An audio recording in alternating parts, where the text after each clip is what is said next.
नमस्कार तथा सुप्रभात। काया कैरनमा तपाईंलाई साथी मदन पौड्यालसँगै दिपा तिमल सिन्हाको स्वागत छ। काया कैरन उज्यालो रेडियो नेटवर्कसँगै उज्यालो अनलाइन र मोबाइल एप्लिकेशनबाट एकसाथ प्रसारण भइरहेको छ। आज 2078 साल फागुन 6 गते शुक्रबार, फागुन कृष्ण पक्षको द्वितीय तिथि, सन् 2022 फेब्रुअरी 18 तारिक।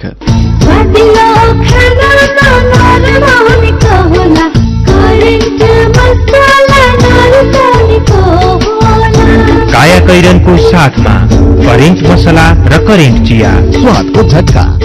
काया कैरन शुरू गरौं मुख्य खबरका शीर्षकहरूबाट। संसदमा आज पनि एमसीसी टेबल हुने सम्भावना कम, एमसीसी पेश गर्न प्रधानमन्त्री देउबाको जोड। सत्ता साझेदार वाम दल भने संसद खुल्नुपर्ने र सहमति हुनुपर्नेमा अडिक। आज फेरि गठबन्धनको बैठक बस्दै एमालेलाई सरकारमै सहकार्य गर्न प्रधानमन्त्रीको आग्रह। अन्तर्राष्ट्रिय सम्बन्धमा चुक्दै नेपाल, स्थानीय तह 753 नै कायम हुने। सरकारी पेस्की वा बेरुजु फर्सेट नगरेको व्यक्ति स्थानीय तहको चुनावमा उम्मेद्वार हुन नपाउने।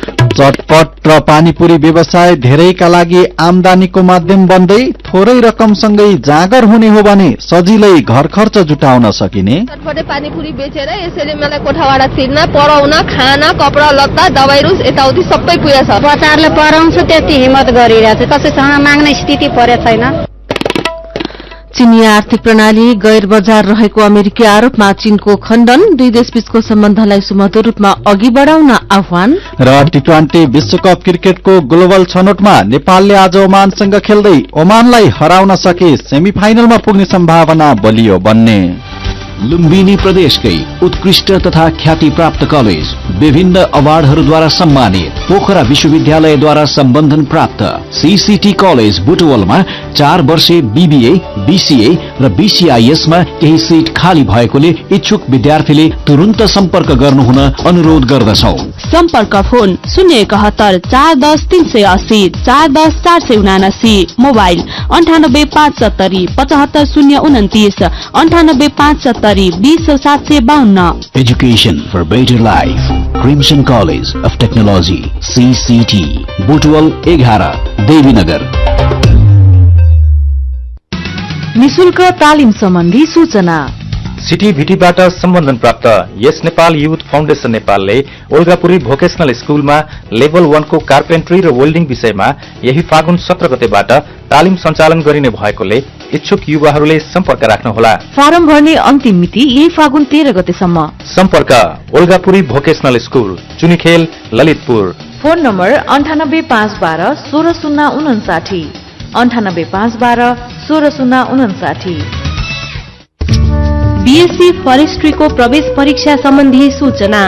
कृषि तथा वन विज्ञान विश्वविद्यालय वन विज्ञान संकाय अन्तर्गत बीएससी फरेस्ट्रीमा विद्यार्थी भर्ना फारम यही फागुन 8 गते राति 12 बजेसम्म अनलाइन भर्न सकिनेछ।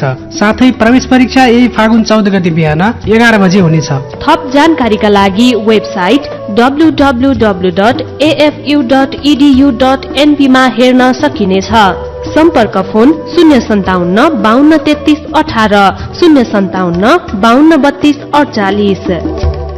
विगत 6 वर्षदेखि सञ्चालित नेपालको पहिलो निजी क्षेत्रको क्यान्सर हस्पिटल, क्यान्सर सम्बन्धी सम्पूर्ण सेवाहरू एकै छानामुनि। अमेरिकाको भेरियम कम्पनीको अत्याधुनिक रेडियोथेरापी सेवा दिने मेसिन जडित हस्पिटल, नेपालमा लामो समयको अनुभव प्राप्त क्यान्सर विशेषज्ञद्वारा अत्याधुनिक प्रविधियुक्त radiotherapy, chemotherapy, targeted therapy, immunotherapy इत्यादिद्वारा सबै प्रकारको क्यान्सरको उपचार, साथै क्यान्सरको वरिष्ठ सर्जनहरूद्वारा शल्यक्रिया। अब नेपालीको क्यान्सर उपचार नेपालमा नै। Nepal cancer hospital and research centre, Harsiddhi, Lalitpur. Phone 01 525 1312 535 1312।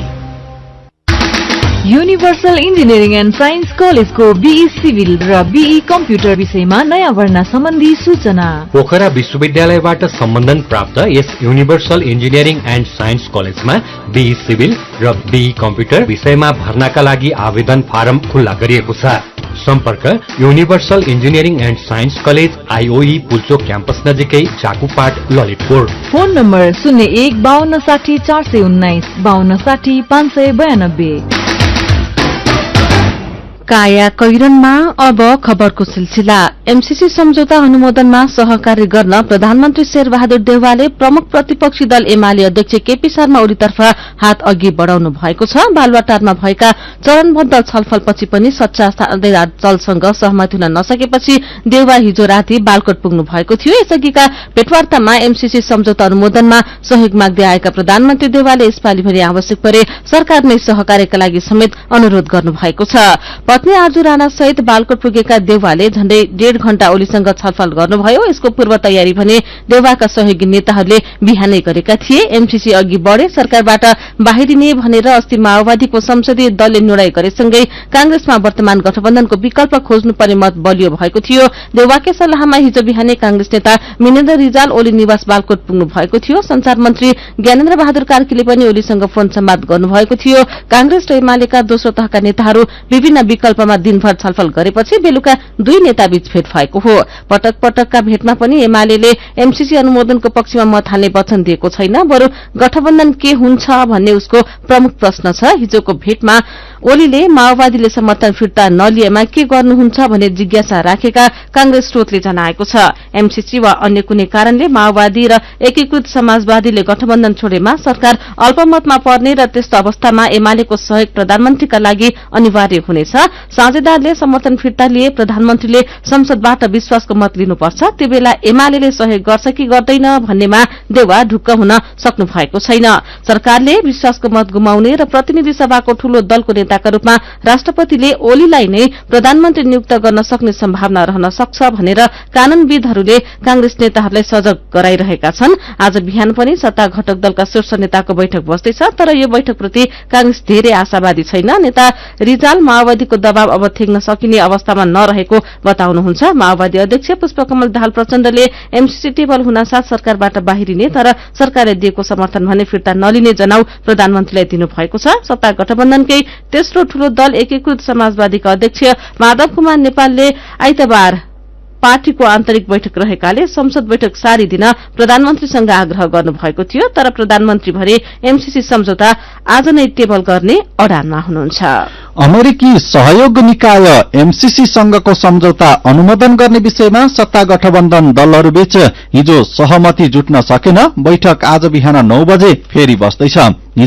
आजको बैठकमा सहमति हुने सम्भावना भने निकै कम रहेको गठबन्धनका एक नेताले बताएका छन्। हिजो अपराह्न बसेको सत्ता गठबन्धनको बैठकमा प्रधानमन्त्री शेरबहादुर देउवाले आजको संसद बैठकमा एमसीसी सम्झौता टेबल गर्ने प्रस्ताव राख्नु भएको थियो। उहाँले फागुन 16 गतेभित्र एमसीसी सम्झौतालाई निष्कर्षमा पुर्याउनै पर्ने भएकोले संसदमा पेश गरेर छलफल गर्नुपर्ने उहाँको भनाइ थियो। बैठकमा माओवादी केन्द्रका नेता नारायण काजी श्रेष्ठले परिमार्जन नभई एमसीसी सम्झौताका पक्षमा जान नसकिने उल्लेख गर्दै टेबल गर्न पनि संसद खोल्नुपर्ने शर्त दोहोर्याउनु भएको थियो। प्रतिनिधि सभाको आज बस्ने बैठकमा एमसीसी सम्झौता टेबल हुने सम्भावना भने निकै न्यून रहेको छ। संसद सचिवालयले हिजो निकालेको सम्भावित दैनिक कार्यसूचीमा एमसीसी सम्बन्धी एजेण्डा उल्लेख छैन। कानून मन्त्री दिलेन्द्र प्रसाद बडुले भने एमसीसी सम्झौता आज संसदमा टेबल गर्न प्रयास गर्ने बताउनु भएको छ। यसैबीच पछिल्लो समय दुई छिमेकी भारत र चीन सहित पुराना मित्रहरू बेलायत, अमेरिका र अन्य शक्तिशाली सहयोगी देशसँग नेपालको सम्बन्ध सुमधुर हुन सकेको छैन। द्विपक्षीय सम्बन्धलाई सफ्ट पावरका रूपमा प्रयोग गरेर फाइदा लिनुपर्ने भए पनि अन्तर्राष्ट्रिय सम्बन्ध चिसिँदै गएको छ। संविधान जारी भए ता कोभिड-19 को समयको अन्तरालमा भएका स्वास्थ्य सामग्री, औषधि र खोप लगायत मानवीय सहयोगलाई छोड्दा नेपाल अन्तर्राष्ट्रिय सम्बन्धमा चुकिरहेको छ। अन्तर्राष्ट्रिय मामिलाका जानकार प्राध्यापक मीना वैद्य मल्ल नेपालको आन्तरिक अस्थिरताका कारण अन्तर्राष्ट्रिय सम्बन्ध बिग्रदै गएको भन्नुहुन्छ। आन्तरिक अस्थिरताको असर अन्तर्राष्ट्रिय सम्बन्धमा परेको प्रश्न देखिन्छ। सबैभन्दा पहिले अस्थिरतालाई टुंग्याउनुपर्छ उहाँले भन्नुभएको छ। त्यसपछि प्राथमिकताका आधारमा हामीले अन्तर्राष्ट्रिय सम्बन्धलाई बलियो रूपमा अगाडि बढ़ाउनुपर्छ उहाँले भन्नुभएको छ। पछिल्लो समय नेपालको निकट छिमेकी भारतसँग पनि सम्बन्ध बिग्रिएको छ। परराष्ट्र मन्त्रालयले भारत र अमेरिकाका लागि प्रस्तावित राजदूतको सहमतिका लागि पत्रचार गरेको झण्डै 2.5 महिना हुँदा समेत जवाफ आउन सकेको छैन। अन्तर्राष्ट्रिय सम्बन्धमा नेपाल चुक्दैछ, कान्तिपुर दैनिकले खबर छापेको छ। संघीय मामिला तथा सामान्य प्रशासन मन्त्रालयले स्थानीय तहको संख्या 753 नै कायम गर्ने भएको छ। 2074 जेठ 11 मा राजपत्रमा प्रकाशित सूचनाका आधारमा 13 वटा थप गरेर 766 स्थानीय तह बनाउन सरकारवालाले दबाव दिएपछि मन्त्रालयले अभिलेख अध्ययन गरेर प्रस्ताव तयार गरेको थियो। तर स्थानीय तहको सीमा र संख्या सम्बन्धमा सर्वोच्च अदालतमा दर्ता भएको रिटमा अन्तिम फैसला नभएको हुनाले स्थानीय तहको संख्या नथपिने भएको हो। यसैबीच सरकारी पेस्की वा बेरुजु फर्स्यौट नगरेको व्यक्ति स्थानीय तहको चुनावमा उम्मेद्वार हुन नपाउने भएको छ। निर्वाचन आयोगले हिजो तयार गरेको आचार संहितामा स्थानीय चुनावमा उम्मेद्वार हुनेले यसअघि आफूले लिएको पेस्की रकम फर्स्यौट गरेको हुनुपर्ने प्रावधान छ। उम्मेद्वारले आफू निर्वाचित वा मनोनित वा नियुक्त भएको निकायको कुनै पनि प्रकारको पेस्की फर्स्यौट गरेको हुनुपर्नेछ, आचार संहिताको बुँदा नम्बर 46 मा भनिएको छ। आचार संहिता उल्लंघन भए सजाय हुने प्रावधान ऐनमा छ। आर्थिक अनुशासन पालना गरेका व्यक्ति मात्रै उम्मेद्वार हुन पाउने प्रावधानले आर्थिक जवाबदेहिता कायम हुने महालेखा परीक्षकको कार्यालयका निर्देशक नेत्र प्रसाद पौडेलले बताउनुभयो। आयोगले उम्मेद्वार हुने व्यक्तिले स्थानीय तहको पदाधिकारीबाट राजीनामा दिनुपर्ने प्रावधान पनि संहितामा राखेको छ। काया कैरनमा रिपोर्टसँगै खबरको सिलसिला बाँकी नै छ, सुन्दै गर्नुहोला। अब पूरा समाचार सुन्नुहोस्। एक 15 वर्षीय बालिकालाई बलात्कार गरेको आरोपमा प्रहरीले आरोपित 25 वर्षीय युवालाई पक्राउ गरेको छ। होइन, आजकल के भएको होला हाम्रो देशमा? बालबालिका विरुद्धको हिंसा र दुर्व्यवहार भएको घटना त दैनिक जस्तो पढ्न र सुन्न परेको छ। हो भन्या, हेर न, हाम्रो विद्यालयमा पनि एकजना साथीमाथि यस्तै घटना घटेको थियो। उनी त विद्यालय नै आउन छाडिन्। होइन, हाम्रो देशमा बालबालिका विरुद्ध हुने कुनै पनि हिंसा र दुर्व्यवहारका घटना सुनाउने र सुन्ने कुनै निकाय छैन भने? छ नि, किन नहुनु? बाल हेल्पलाइनको निशुल्क टेलिफोन नम्बर 1098 छँदैछ नि। त्यहाँ फोन गर्दा पैसा पनि लाग्दैन अनि आफ्नो समस्या निर्धक्कसँग भन्न पनि पाइन्छ र समस्याको उचित समाधान पनि हुन्छ। बालबालिकामाथि कुनै पनि किसिमको दुर्व्यवहार, शोषण, हेला, कुटपिट लगायतका कार्यहरू भएमा तत्काल उद्धार, संरक्षण, मनोसामाजिक परामर्श, स्वास्थ्य उपचार तथा कानूनी सहयोगको लागि जो कोहीले पनि पैसा नलाग्ने फोन नम्बर 1098 मा फोन गरेर जानकारी गराऊ। बाल संरक्षण कार्यमा सहकार्य गरौं। नेपाल सरकार, महिला बालबालिका तथा ज्येष्ठ नागरिक मन्त्रालय, राष्ट्रिय बाल अधिकार परिषदद्वारा बालहितमा जारी सन्देश। सम्बन्धको विकास त्यति बेला सम्भव हुन्छ जब हरेक आफ्नो र आफन्तहरूसँग निर्धक्क अनि खुलेर कुरा हुन्छ, चाहे त्यस्तो कुरा व्यक्तिगत होस् या व्यावसायिक हो। नेपाल टेलिकमको सर्र चल्ने वाइफाई, खर्र जाने बल्क एसएमएस, हुर चल्ने 4G इन्टरनेट, सलल जोडिने ती CUG नेटवर्क अनि आहा कति रमाइलो एनटीटीभी। बाँकी त सब मनको कुरा न हो। नेपाल टेलिकम, राष्ट्रको सञ्चार। सुरक्षित र समृद्ध होस् जिन्दगीको सेरोफेरो। भोलिको लागि सोच्नु पर्ने कर्तव्य हो तिम्रो मेरो। दुःख हुन भोलिलाई बिमा गरौँ है, नेशनल लाइफ इन्सुरेन्समा बिमा गरौँ है। विगत 33 वर्षदेखि सञ्चालनरत नेपालकै पहिलो अग्रणी जीवन बीमा कम्पनी नेपाल सरकारको पूर्ण स्वामित्व रहेको राष्ट्रिय वाणिज्य बैंक प्रवर्धक रहेको national life insurance company Lazimpat Kathmandu. ए चिठा पर्यो। चिठा किन छ र? चिठा पढ्नु। ए मदन बहादुर पनि बुढो मान्छे भएर के चिसिरहेको नि, थाहै नभए जस्तो। सानीमा बैंकले रेमिटेन्स मुद्दती खातामा उच्च 12.03% सम्म ब्याज दर दिइरहेको छ भने पो एकदम सुरक्षित बैंकमा उच्च ब्याज दर, त्यो पनि हरेक महिना पाउने भएपछि चिठा पर्यो नि त। साँच्ची एकदम कम निष्क्रिय कर्जा भएको सुरक्षित बैंक भएर पनि उच्च ब्याज दर दिन त चिठा नै पर्नु हो। अब म सानीमा बैंकमा 12.03% ब्याज दरमा मुद्दती खाता खोल भनेर विदेशमा बस्ने छोरीलाई पनि भनिहाल्छु। नबिर्स है, सानीमा बैंकले अन्य मुद्दती खातामा पनि 11.03% सम्म ब्याज दिइरहेछ नि। थाहा छ क्या? थाहा भएर नै सानीमा बैंक जान लाग्दो हो नि। तपाईहरू पनि सानीमा बैंकमा आजै उच्च ब्याज दरको मुद्दती खाता खोल्नुहोस्। अनलाइनबाट खाता खोल्नका लागि www.sanimabank.com मा लगइन गरी एप्लाई फर अनलाइन एकाउन्टमा क्लिक गर्नुहोस्। थप जानकारीका लागि 980119 0119 मा सम्पर्क गर्नुहोला। शिक्षक सेवा आयोग तयारी कक्षाका लागि एउटै नाम युनियन एजुकेसन, बागबजार काठमाडौँ। देशकै सर्वोत्कृष्ट संस्था युनियन एजुकेसन बागबजार काठमाडौँमा शिक्षक सेवा आयोगको प्रावि, निमावि र माविका तयारी कक्षाहरू सञ्चालन भइरहेको छ। दक्ष तथा अनुभवी प्रशिक्षकबाट 3 शिफ्टमा 5 घण्टाका दरले कक्षा सञ्चालन। छात्र र छात्राका लागि छुट्टा छुट्टै होस्टेलको व्यवस्था। 77 जिल्लाबाट भौतिक तथा अनलाइन कक्षामा विद्यार्थीको उपस्थिति। सम्पर्क काठमाडौँका लागि 9856 61 991, 9856 61 992 र 9856 66 491। तनहुँ दमौलीका लागि 9846 66 491 र 9846 91 785। थोरै बचत धेरै कायदा, बीमाका छन् फाइदै फाइदा। सरकारी स्वामित्व र बीमाको क्षेत्रमा विश्वसनीय नाम राष्ट्रिय बीमा संस्थान। जीवन बीमाका लागि आजै राष्ट्रिय बीमा संस्थान रामशाहपथ काठमाडौँ वा नजिकैको शाखामा सम्पर्क गरौं।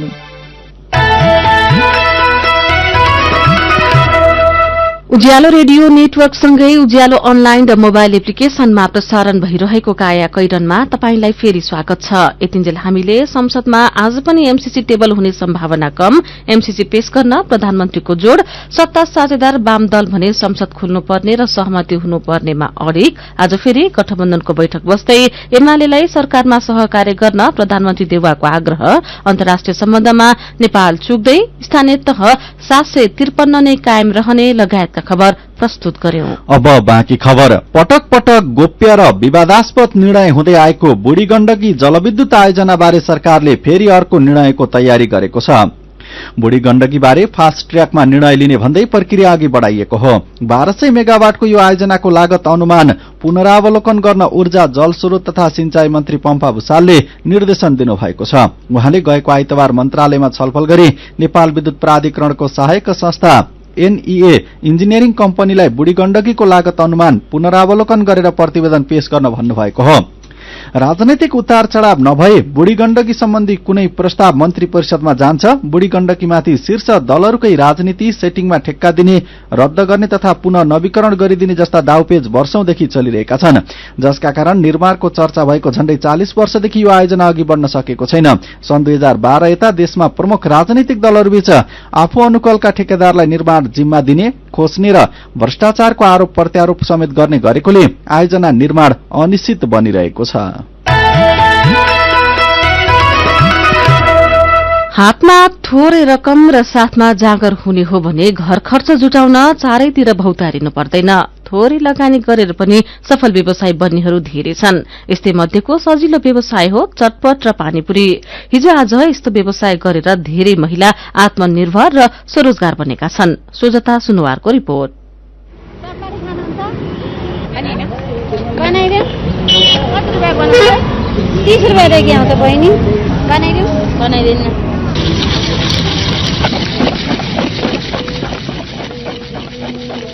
मेरो घर चलाउन, तिउन तरकारी, रासन पानी, कोठा भाडा तिर्न, बच्चाहरूलाई पढाउन यताउति सबै पुगे अहिले एकदम सजिलो भए। म सन्तुष्ट छु, खुसी छु। कलंकी चोकमा चटपट बेच्दै गर्नुभएकी दादिङकी 55 वर्षीय सुशीला सापकोटा 5 वर्ष अघि 22,000 रूपियाँ लगानी गरेर ठेला गाडामा चटपट बेच्न थालेकी सुशीला आफ्नो कामबाट सन्तुष्ट हुनुहुन्छ। दिनभर चटपट बनाएर बेचेको आमदामीले घर खर्च चलेको छ। एक छोरी र 3 नातिनी उहाँसँगै काठमाडौँमै बस्छन्। नातिनीहरूलाई पढाउने खर्च उहाँ आफैले पुर्याउनुहुन्छ। बिहान बेलुकी छाक टार्ने र आफ्नो औषधि उपचार गर्ने खर्चको लागि कसैसँग हात थाप्नु परेको छैन। यो चटपटे पानीपुरी बेचेर यसैले मलाई कोठा भाडा तिर्न, पढाउन, खाना, कपडा लत्ता, दवाई रुस यताउति सबै पुगेछ हजुर। मजदुरी गर्न भन्दै 6 वर्ष अघि धादिङबाट काठमाडौँ आएकी सुशीलालाई सुगर देखियो। मजदुरी गर्न सक्नु भएन। उल्टै महिनाको 1300 रूपियाँको औषधि खानै पर्ने भयो। त्यसपछि उहाँ कमाउने बाटो खोज्दै चटपट व्यापारमा लाग्नुभयो। चटपट बेचेर दैनिक 3500 रूपियाँ कमाउनुहुन्छ। खर्च कटाएर बचेको रकम बैंकमा जम्मा पनि गर्नुहुन्छ। यो व्यवसायबाट अब 1-2 रुपियाँ पैसा ब्याङ्कमा जम्मा गरेर बुढेसकालमा छोरा बुहारी सित नाति नातिनासित रोएर, छोरी ज्वाइँसित रोएर मैले खान नपरोस्, म आफ्नै कमाइले खान्छु ल मलाई ल्याइदिए है मेरो पैसा छ भनेर चाहिँ झिकेर दिन सकौँ भन्ने मेरो आँट छ। जनकपुरकी 35 वर्षीय गुलाब शाह पनि कलंकीमा नै बसेर चटपट व्यवसाय गर्नुहुन्छ। 2 वर्ष अघि 7,000 रूपैयाँ ऋण लिएर उहाँले ठेलागाडामा चटपट बेच्न थाल्नु भएको हो। चटपट बेचेर एक दिनमा कम्तीमा पनि 1500 रूपैयाँ कमाई हुन्छ। यो कमाईले 3 छोरीहरूलाई पढाउन र घर खर्च चलाउन मजाले पुगेको छ। व्यवसाय नगर्दा खानमा समेत समस्या झेल्दै आएकी गुलाबलाई यही चटपट बेचेर छोरीहरूलाई उच्च शिक्षा दिने हिम्मत बढेको छ। खानाले पनि समस्या भयो, अरूसँग कति मागेर खाउँ भनेको आफै व्यापार गरेर खान्छु त्यस्तो लाग्यो। अहिले जे बच्चाहरूले पढाउँछु त्यति हिम्मत गरिरहेछ, कसैसँग माग्ने स्थिति परेको छैन, पुगिरहेछ। चटपट व्यवसायबाट राम्रो कमाई हुन्छ भन्ने थाहा पाएपछि धादिङकी 45 वर्षीय प्रमिला तामाङ 3 वर्षदेखि यही काम गर्नुहुन्छ। उहाँले पनि चटपट बेचेरै घर खर्च चलाउनु भएको छ। पहिले उहाँ स्कूलमा सरसफाईको काम गर्नुहुन्थ्यो, पछि अरूको घरमा लुगा धुने काम पनि गर्नुभयो। त्यसपछि सब्जी व्यापार समेत गर्नुभएकी उहाँलाई चटपट बेच्न थालेपछि भने धेरै सजिलो भएको छ। अहिले त यसले त छोराछोरी पढाउन, घर व्यवहार धान्नलाई, आफूलाई खान मन लागेको कुरो, हिँड्न मन लागेको ठाउँमा यही व्यापारले नै पुगिरहेछ अहिलेसम्म। कतै जानलाई केही गर्नलाई यसो पैसा माग्नु पर्दैन, कोहीसँग 2-4 पैसा अहिलेसम्म ले भन्नु परेको छैन, त्यही ठिक छ। धेरै लगानी पनि नचाहिने र नोक्सानी पनि नहुने भएकाले चटपट व्यवसाय धेरैका लागि आमदामीको माध्यम बनेको छ। यही व्यवसाय गरेर सन्तुष्ट भएकाहरूको अनुभवले पुष्टि गरेको छ इच्छा शक्ति र जागर हुने हो भने थोरै लगानीबाट पनि सफल व्यवसायी बन्न सकिन्छ। काया कैरनमा मेरो पनि भन्नु छ र कार्टुनसँगै खबरको सिलसिला बाँकी नै छ, सुन्दै गर्नुहोला।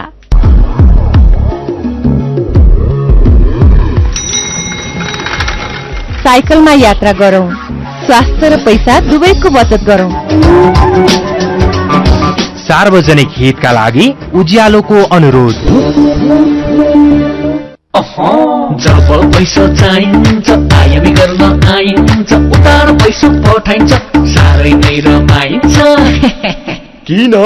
किनभने ढुक्कले पैसा पठाइन्छ, 1 GB डेटा पाइन्छ, ढुक्कले पैसा पठाइन्छ, 1 GB डेटा पाइन्छ। आइमी गरौँ रमाऊ, किनकि विदेशबाट MoneyGram, instant cash, easy remit र अल अन्सारी एक्सचेन्जबाट पठाएको रकम नेपालमा एनसेल प्रयोगकर्ताहरूले आइमी गरेर प्राप्त गर्दा 1 GB डाटा फ्रीमा पाइन्छ। आइमी गरौँ है।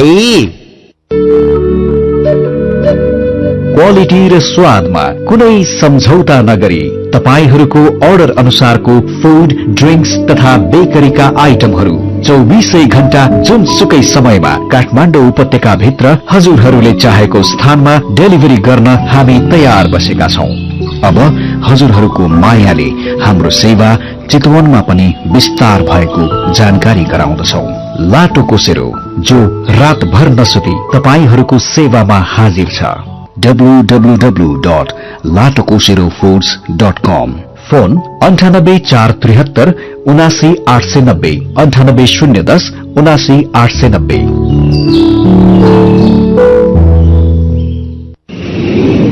मेरा छोराछोरीको सपना अन्तर्राष्ट्रिय स्तरको उच्च शिक्षा। म पनि यस्तै चाहन्छु। मलाई विश्वास छ हाम्रो सपना र चाहनालाई पूरा गर्छ नेपाल जापान सेवा सेन्टरले। हजुर, उच्च शिक्षाको लागि जापानको जुनसुकै सिटीमा अध्ययन गर्न र जापानिज भाषा सिक्नको लागि हामी तपाईको साथमा छौं। सम्पर्क नेपाल जापान सेवा centre, Nagpokhari, Kathmandu. Phone number 44 28 242 44 28 242। Come once, you will certainly be benefited.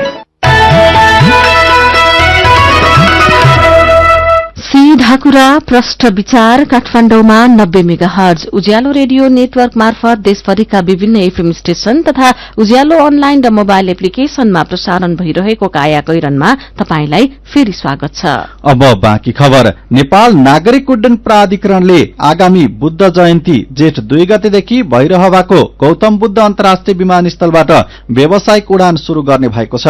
प्राधिकरणका महानिर्देशक प्रदीप अधिकारीका अनुसार विमानस्थलको व्यावसायिक सञ्चालन गर्नु पूर्व एरोथाईले आजदेखि परीक्षण उडान अर्थात क्यालिब्रेशन फ्लाइट गर्दैछ। क्यालिब्रेशन फ्लाइट सम्पन्न भएपछि व्यावसायिक उडानका लागि एक समिति समेत गठन गरिएको छ।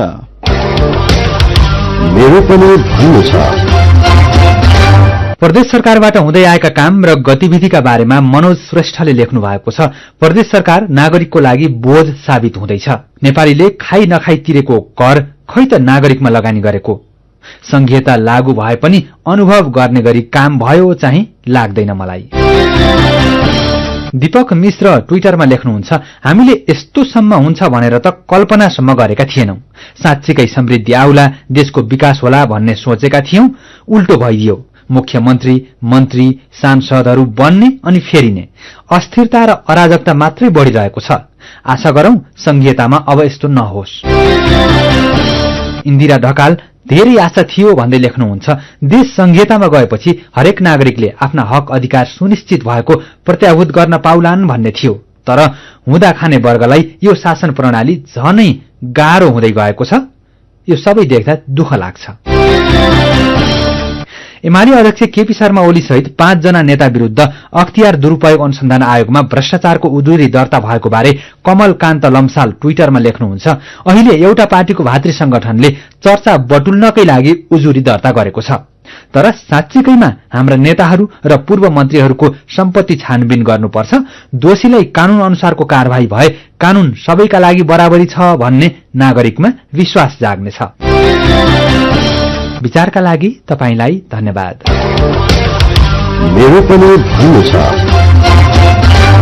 मेरो पनि भन्नु छ प्रस्तुत गर्दै हुनुहुन्थ्यो साथी अर्जुन पोखरेल। अब विदेशको खबर। अमेरिकाले चीनी आर्थिक प्रणाली गैर बजार रहेको आरोप लगाएपछि चीनले यसको खण्डन गरेको छ।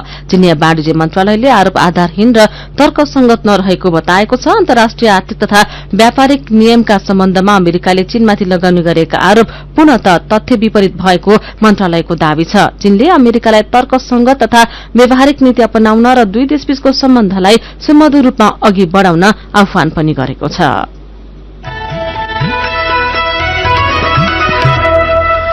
अब खेल खबर। आईसीसी टी20 विश्वकप क्रिकेटको ग्लोबल छनौट आजदेखि ओमानमा शुरू हुँदैछ। नेपालले पहिलो खेलमा आज ओमानसँग खेल्दैछ। खेल ओमानको अल अमिरात मैदानमा बिहान पाउने 12 बजे शुरू हुनेछ। ग्लोबल छनौटमा 8 टोली सहभागी छन्। सहभागी 8 देशलाई दुईवटा समूहमा विभाजन गरिएको छ। आयरल्याण्ड, यूएई, बहराइन र जर्मनी समूह ए मा र नेपाल, ओमान, क्यानाडा र फिलिपिन्स समूह बी मा छन्। दुई समूहबाट शीर्ष दुई टोलीले सेमिफाइनलमा स्थान बनाउनेछन्। नेपालले आज ओमानलाई हराउन सके सेमिफाइनलमा पुग्ने सम्भावना बलियो हुनेछ। आज जिते सेमिफाइनल खेल्न क्यानाडा वा फिलिपिन्स मध्ये एकलाई हराए पुग्नेछ। आजको खेल हारेमा बाँकी दुई खेल जित्नै पर्ने दबाव हुनेछ।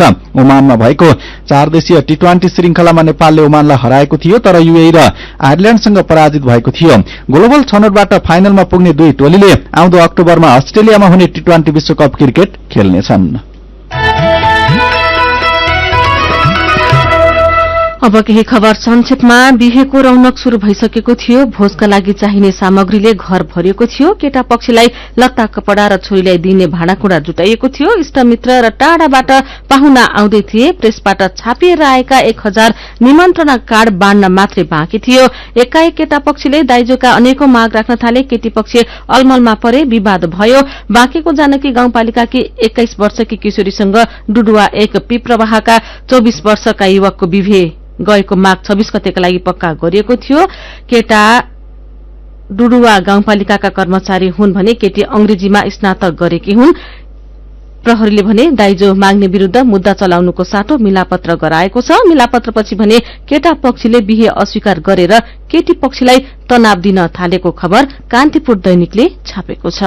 मकवानपुर गढी गाउँपालिकाले साना र सीमान्तकृत किसानमा वित्तीय पहुँच विस्तार गर्न क्रेडिट कार्ड मार्फत ऋण प्रवाह गरिरहेको छ। चालू आर्थिक वर्षमा झण्डै 200 किसानलाई प्रति किसान 2 लाख रुपैयाँका दरले सस्तो ब्याज दरमा क्रेडिट कार्ड मार्फत गाउँपालिकाले बिना धितो ऋण प्रवाह गर्ने जनाएको छ।